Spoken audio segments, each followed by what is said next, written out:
So Ben would always, like, he'd be there. And then we had one poll where Ben went ahead. It was the biggest story worldwide. I said, this guy is unbelievable. And so I started going after Ben. And it's politics. I mean, Ben understands it. And I was really impressed with the way he fought back, because he fought back with silence and strength. And I even comment on it. Somebody else would have gone, you know, they would have gone wild. He has great confidence in himself. And I was very, very impressed. And it is true. He's the one person, I use the expression, I couldn't lose him. I couldn't shake him. He did so well. And just go up, up, up, so steady, so solid. And I fought back and I hit him hard. And he, which is politics, and Ben understands that, and he understood that because I talked to him about it yesterday. But he handled it with such dignity. I frankly thought it was amazing. I actually gained a lot of respect for him. Okay. So on that point, though, Mr. Trump, you talked about the two Donald Trumps, that there may be, Dr. Ben Carson brought that up. When you say things like, you know, I want to punch a protester in the face, or when you said the things about Dr. Ben Carson, is it just politics, or are you playing? No, it's politics and it's fact. Let me just tell you, we've had some violent people as protesters. You know, they're not just people saying, oh, these are people that punch. These are people that are violent people. I get the biggest crowds by far, not even a contest. And, you know, you people don't like to report it, but actually the one thing good about protesters is you have to go into these stadiums, these massive stadiums with 25 and 30,000 people, and you have to, at least you see, because the cameras never turn. Hey, Ben, the cameras never, ever turn and show the stadium. I always say turn and show how the stadium, they don't. But when there's a protester up in the corner, it's great because the cameras all turn. That's the only reason. Because, you know, it's a negative as opposed to a positive, so they turn. But we've had a couple that were really violent, and the particular one, when I said, like to bang him, that was a very vicious, you know, he was a guy who was swinging, very loud, and then started swinging at the audience. And you know what? The audience swung back. And I thought it was very, very appropriate. He was swinging, he was hitting people, and the audience hit back.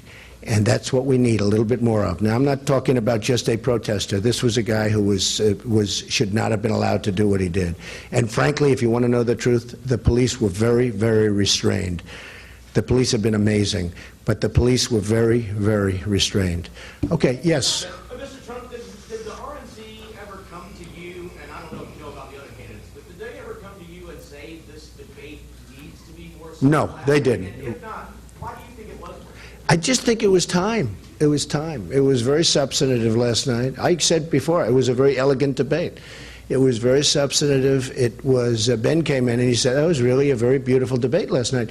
It's gotten great reviews as a debate. I won't tell people that I won, even though I did win, let me just say. I refuse to say that. Time Magazine, 80. Slate, 84.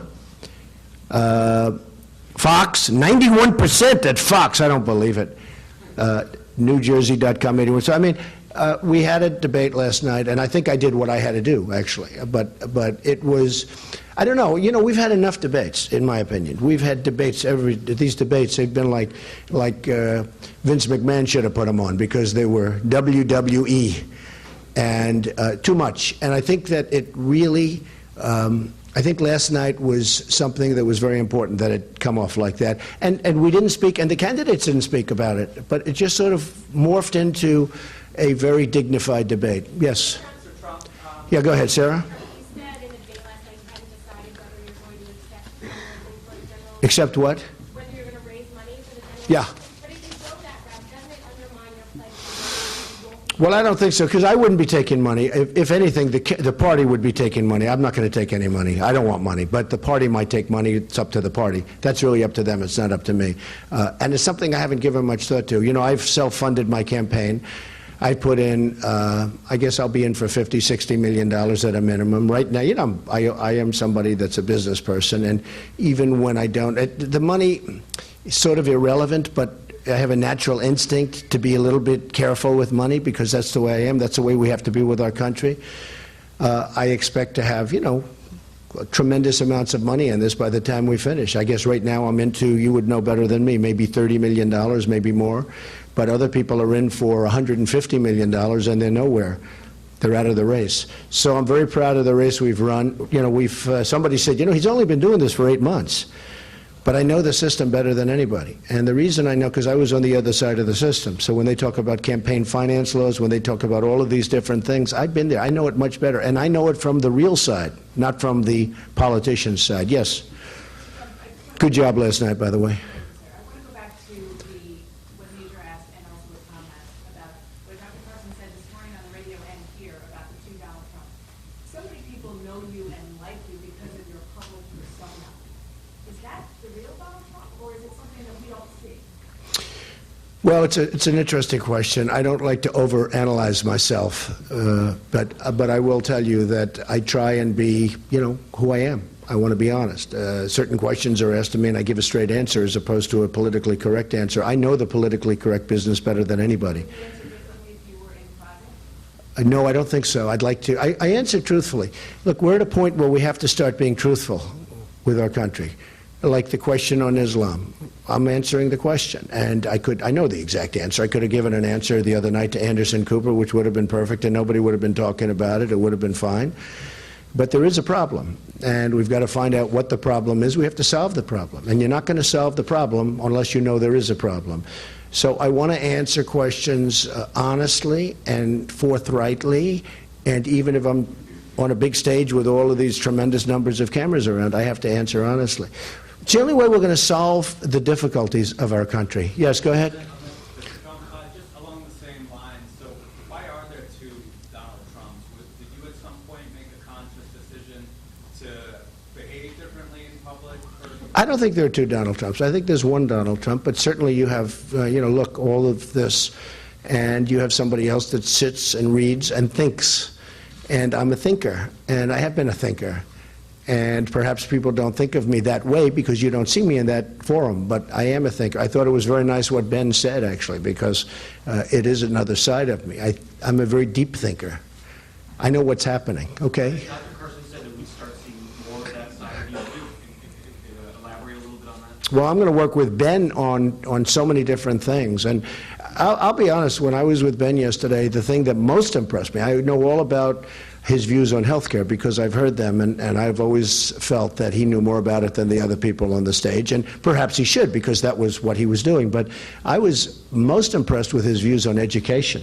It's a strength, and it's a tremendous strength. And so Ben's going to be involved with us in any aspect he wants to be, but in particular on those two subjects. Okay. Yes, go ahead. I meant more of the just toned down version of what we saw last night. Referred to as your cerebral side. Do you plan to tone down your performances It depends. You can't say. I didn't go there as a toned down person. I went, and whatever happens, happens. You have to be able to swing with the punches. And, to be honest with you, I went there. I didn't know if I was going to be, if I was hit, I would have hit back. Now, there are those people that said to me, I was telling Ben yesterday, there were those people that said, it doesn't matter, let them call you names, let them do whatever they want, stand there and take it. You're leading, you've got a substantial lead, nobody's going to beat you, don't do anything. And I say, I can't do that. When somebody hits, I have to hit back. So I thought they were very respectful yesterday. I thought, frankly, everybody did well. I thought it was I used the expression, I thought it was a very elegant debate last night. Yeah, go ahead. Mr. Trump, two quick things. You said earlier that you felt we've had enough debates. There is potentially another debate scheduled on March 21st. Is your suggestion to the RNC at this point, guys, we've had enough? I think we've had enough debates. I mean, how many times do you have to give the same answer to the same question? Do you agree with that, Ben? I mean, the same question, same people, same everything. I think, it would be nice to finish off with this one. I thought CNN did a fantastic job last night. I thought that Jake was a great moderator. It was just a really nice way to finish off the debate season. But I really think it's enough debates. I don't think there's any reason for the debates. I know they're getting very big ratings. And by the way, the Democrats are not getting ratings at all. And our debates are getting very, very big ratings. But, one of those things. I think we had enough. The networks want them. I don't think any of the candidates want them at this point. The networks very much want them. There's a phrase you've been using the last several days on the trail and interviews. You said embrace it.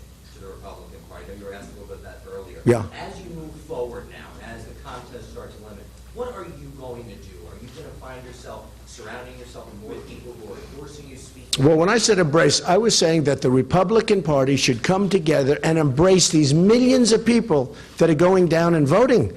Millions, you know, South Carolina, New Hampshire, no matter where it is, it's the millions and millions of people. We've had, I was going to bring down a list, and I said I didn't want to bore you people, but we've had some states that are up 102% from 4 years ago. 102%. There's something happening that's really beautiful to see. And these are people, in many cases, as I said last night, these are people that have never voted. Ben, I have people coming up, they said, and I'm talking about 40, 50, 60, 70 years old. So many people. They say, Mr. Trump, I've never voted before. And they've got a Trump shirt on. I mean, they never put a political shirt on in their lives. They weren't political people. They never had confidence in the people that they were voting for. They said, I have had so, I mean, literally, when I shake hands with people or when I sign autographs, people are saying, I've never voted before, Mr. Trump, but I am so proud to be voting. And some people go early voting. It's been an amazing thing. And what I said to the Republican Party, the establishment, if there is such a thing, I guess I used to be a member of the establishment 8 months ago, but if there is such a thing, I'm not sure that there is, but I said embrace it instead of fighting it, instead of fighting me like this, you know, these people from Club for Growth. These are people that came to my office, they asked me for $1 million. I said, who are they? I don't even know who they are. They asked me for $1 million. And I said, well, let me think about it. Then I found out who they are, and I said, I'm not going to waste $1 million. Why would I give them $1 million? And as soon as I said that, they started doing negative ads. They went negative on me. If I would have given them $1 million, they wouldn't be doing negative ads. They're extortionists. They're extortionists. That's all they are. And I look on television, I see negative ads, which are all wrong. The ads are lies, by the way. But you know, so that's what you have. We should embrace it. The Republican Party should grab this, and we will have a victory like the Republican Party has never had before. One of the things Ben and I were talking about, I will win Michigan. That's not in the playbook for the Republican Party. I think I have a chance to win New York. That's not in the playbook. Can you imagine if you win New York? You know, they always talk about the 6 states you have to win, the Florida, Virginia, you know, just go down the line, Pennsylvania, Ohio. You have to win certain states. If you lose one of them, it's over for the Republican Party.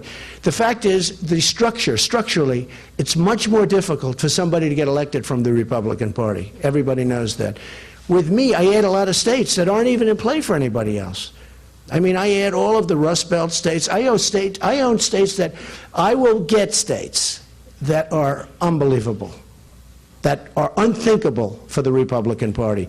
And we should embrace it. All right, a couple more and we'll get out of here. You said Mr. Carson there would be handling education for you. Here in Florida, a lot of people argue about Common Core. It just came in Right. years ago. But it's up to the states to handle that. So how would Dr. Carson do something about the issue that a lot of people have with Common Well, Ben knows the education. He knows what's going on, and I'm personally very much opposed to Common Core. I like local education. Ben feels very much the same way. I think Ben is going to do a tremendous service for helping the states because, you know, we want to see it. There's great love in education, and when you circle those schools with the parents and the teachers and everything else, instead of some bureaucrat in Washington, you're going to do a lot better. Okay. Have you had any conversations with Senate Majority Leader Mr. McConnell? I have not yet. I'm sure I will, but I have not yet. I have not yet. What is your reaction to the news that Mitch McConnell has been advising vulnerable Senate Republicans on, you know, running away from you if you were the nominee? I'm sure that will change. Yeah. Mr. Trump, do you think that the Republican Party leadership, those that are in Washington right now, are disconnected from the Republican base, the electorate? Is that who you're seeing as maybe potentially dividing, uniting the electorate against the party leadership? It's true. There's a big disconnection between the so-called leadership. I don't even know what the leadership is. I can't define the leadership because nobody knows what it is. But there's a big disconnect between the so-called leadership and the people. But the people, to me, are much more important because they're the ones doing the voting. That's why I'm standing up here today and other people aren't. Why do you think there is a disconnect? What are they not understanding about their... The Republican Party lost its way. They've lost 2 elections that they should have won. Certainly the last election they absolutely should have won easily. That should have been an easy victory. In my opinion, much easier than the one we have coming up. And they lost. So the Republican Party lost its way. The Republican Party now, something has happened. To call it a miracle, call it whatever you want to do, but they're talking about it all over the world. It's the biggest story in all of politics. It's one of the big stories of the world. The millions and millions of people that are pouring into the Republican Party, not to the Democrats, to the Republican Party.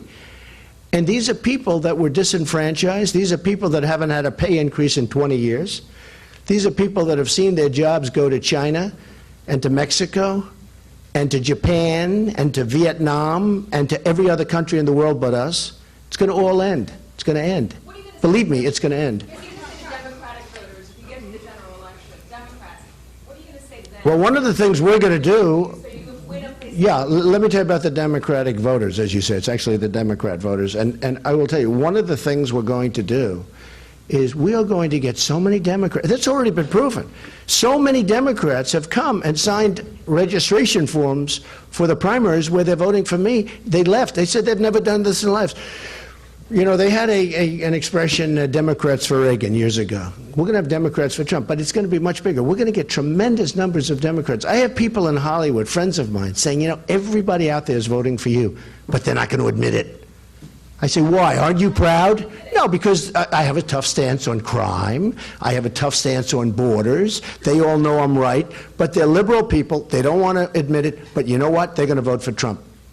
Have you frequently acknowledged that this would come down to the convention? If this does come down to a convention fight, what's your campaign? Well, I think we'll do it without a convention. I hope we're going to do it without going down into the convention, without having a fight.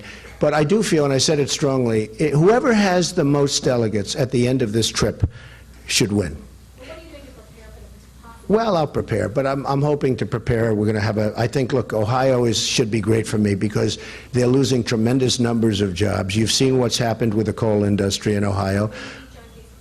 I think I'll beat John Kasich, yeah. I mean, John Kasich has been an absentee governor. He's been an absentee. He's been campaigning for he lived in New Hampshire. In fact, Chris Christie said that absolutely John Kasich was there much more than him, which is true.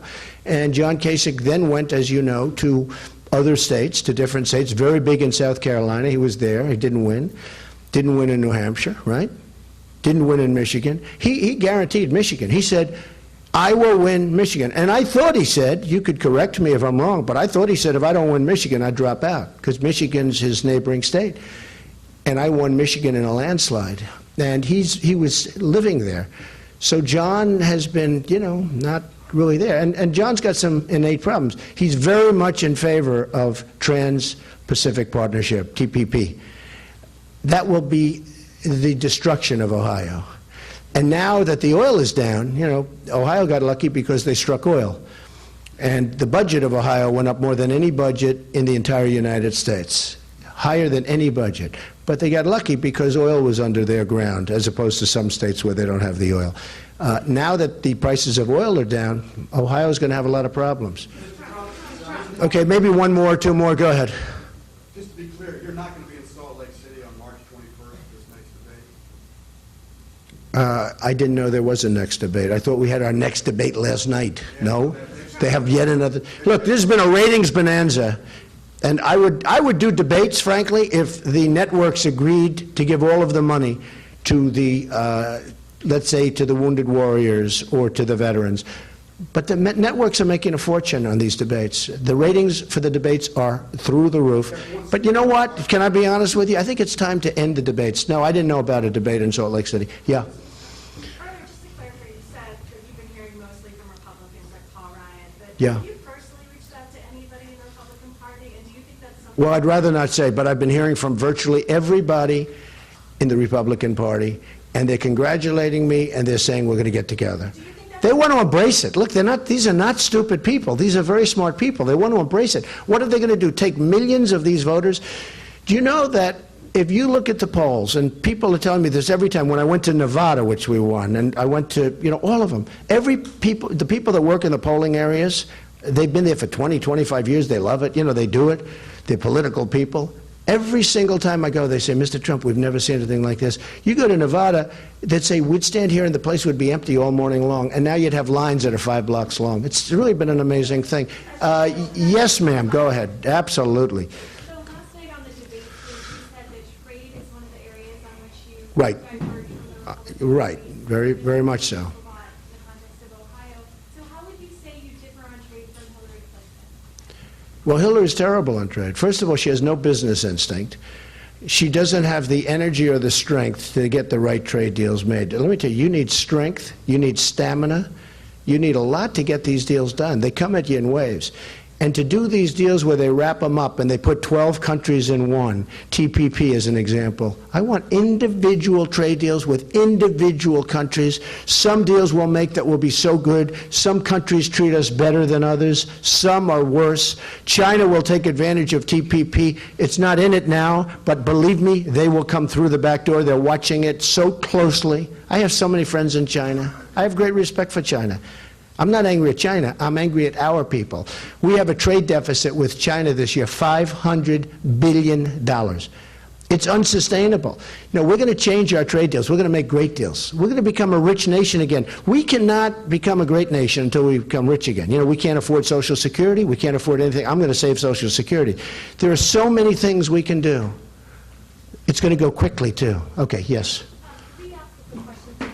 Carson about your decision to endorse Mr. Trump over Senator Cruz? You did indicate earlier in the week that you were open to endorsing one of the two. So why did that happen? Well, first of all, we had a lot of excellent candidates. I think any of the 17 candidates who were running could have done a fine job. But one of the real factors for me is what will happen if we allow the political operatives to succeed in their endeavor to stop Donald Trump. I think it would fracture the party irreparably, and it would hand the election to the Democrats. And they would get 2 to 4 Supreme Court picks, and America would be forever changed. And that's the big picture. It's a very big picture. It's not about me. It's not about Mr. Trump. It's about America. Why not Senator Cruz, ultimately? Because I feel that Mr. Trump is willing to do what needs to be done to break the stranglehold of special interest groups and the political class. Are there any remaining hard feelings for Senator Cruz over what happened in Iowa? I've completely forgiven him. That's a duty one has as a Christian. Dr. Carson, you said throughout your life God has led you to your most important decisions. This truly is an important decision. Did God lead you to Donald Trump? I prayed about it a lot, and I got a lot of indications, people calling me that I haven't talked to for a long time saying, I had this dream about you and Donald Trump. I mean, it's just an amazing thing. But, I also tend to think that the way God speaks to you is by giving you wisdom. And that wisdom says to me that if we allow this attempt to disrupt the will of the people to be successful, it will fracture the party in an irreparable way. And that will hand the election to people who I personally believe would destroy our country. And the reason I say that is because, Hillary Clinton was a great friend of Saul Alinsky. She was on a first-name basis with him when she was a student. Saul Alinsky wrote the book Rules for Radicals. And if you haven't read it, I recommend that you read it and see the kinds of things that are recommended to fundamentally change this nation from the great success that we have to a socialist country. And the dedication page of that book says, dedicated to Lucifer, the original radical who gained his own kingdom. I don't want anything to do with anything like that. Dr. Carson, you talked about bearing the hatchet. Did you have any kind of conversation with Mr. Trump like that with Senator Ted Cruz? And did he ask you for your endorsement? He did not specifically ask for an endorsement, but he did apologize, said that, he wasn't really aware of what was going on. He didn't agree with it.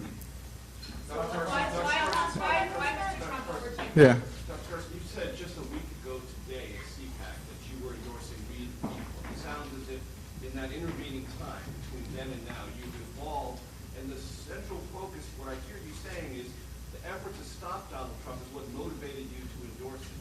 Is it not Donald Trump's qualities for the presidency, or this movement against it that puts you where you are right now? It's about we the people. We need to empower the people. That is not going to be done through politics as usual, be that Republican politics as usual or be that Democrat politics as usual. It requires somebody who's a bit of an iconoclast, but someone who has the ability to listen and to make wise decisions. Dr. Carson, do you think that, going back to what Mr. Trump said about embracing these people, you had a lot of evangelicals come out to a lot of rallies in Dayton, you were there, when I was there. Do you think that that people will be representative of the American people, and do you think you can help bridge the gap with those evangelicals as well as the people of color, now that you're endorsing Mr. Trump? Well, you know, I hope that we can bridge the gap with everybody. All the policies that I have ever talked about, and Mr. Trump is going to be on board with this too, we talk about things that are good for everybody, not for this group or that group. The whole concept of picking and choosing winners and losers is something that I think is antithetical to what we believe, don't you? And, you know, that simply would not happen with a Trump administration. We would be looking at ways to do things that benefit all Americans, that create an equal playing field, equality of opportunity. That's what we're looking for. And that doesn't mean that we're not sensitive to people who are downtrodden. In fact, we're very sensitive to people who are downtrodden. And we'll be putting in place things that will allow those people to ascend. Many people have been placed in a position of dependency for generations. They don't even recognize what's going on. We have to change that. China is taking over of Latin American countries. What are you doing to reverse that situation? We are fighting in the Middle East, but they are now in our neighborhood. What we are doing to reverse the China influence and Russia influence in our neighborhood? Well, I'll let Mr. Trump answer that question. Yeah. Dr. Carson, do you see a future for yourself in politics? And even if there were no promises made as part of this endorsement, would you be interested in serving the potential Trump administration? Well, I'm interested in saving America. My concern is our posterity, all the people who are coming after us. And we are destroying any possibility of the American dream for them with the policies that we're doing. So I would be very interested in helping to achieve the goal of saving America and making it great. Absolutely. Dr. Carson, you talk about to Donald Trump. Oh, Catherine, I didn't notice that was you. Nice to see you. You talk about to Donald Trump's, the one we see in public, the one we see in private. Does that worry you for the American voters? Should the voters know that second Donald Trump, and then as that relates to you, you and Mr. Trump have sparred on a number of issues, whether it's the Muslim database, whether it's religion. Are we now seeing a second Dr. Carson with this endorsement? I don't think so. But my point being that there's a different persona. Some people have gotten the impression that Donald Trump is, you know, this person who is not malleable, who does not have the ability to listen and to take information in and to make wise decisions. And that's not true. Now, you might get that impression from, you know, looking at debates and looking at some of the public appearances, but he's much more cerebral than that and a much more reasonable person than comes across. But as you well know, because you've heard me talk about it a lot, you know, the media, they're very skillful at painting people certain ways. And it may not be who that person is at all. And that person can spend all of their time trying to change the media, or they can just move ahead. And I think he's decided he's just going to move ahead and focus the attention on the American people, not so much on the media. I think that's the right way to do it. Will you be campaigning with Mr. Trump? Will you be hitting the campaign trail with him? We will do some campaigning together, absolutely. And the last question? You said you would be interested in being a part of a potential Donald Trump administration. Have you been promised a running mate slot or a VP slot in exchange for this endorsement? We have not talked specifically about a role other than being involved in helping formulate policies and trying to make America great. That's the real key. And as was said by many, it is great, but it is nowhere near as great as it can be. And a lot of the things that are in place and that have been in place and growing over the last few decades have led us to a place of incredible stagnation. We don't need to be there. And if we once again begin to embrace those policies that will create the atmosphere for entrepreneurial risk-taking and capital investment, you will see an explosion like nothing you've ever seen before. We simply haven't been doing that. I don't think it's going to be that hard. And I don't think Mr. Trump thinks it's going to be that hard either. So thank you all very much. Thank you very much. Great honor. And go outside. We have coffee and drinks. Enjoy yourselves. Thank you.